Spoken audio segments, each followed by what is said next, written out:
Hi everyone, today in front of me I have this OPPO A96 smartphone, and in this video we would like to show how you can download and install the Opera browser on this device. So first of all, open up the Play Store app itself. Here at the search bar type in Opera. Next, in front of a needed app, click on this install button. Wait for the app to get downloaded and installed.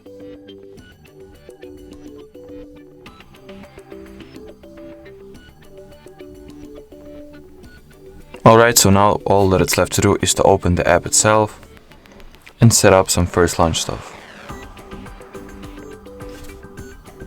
Press on continue. Here we will be presented with an opportunity to either enable some of the features the Opera browser has to offer from the start, or skip them and decide if you want them turned on for later. In my case, I'll enable ad blocking, enable tracker blocking, and skip the setting Opera as your default browser step.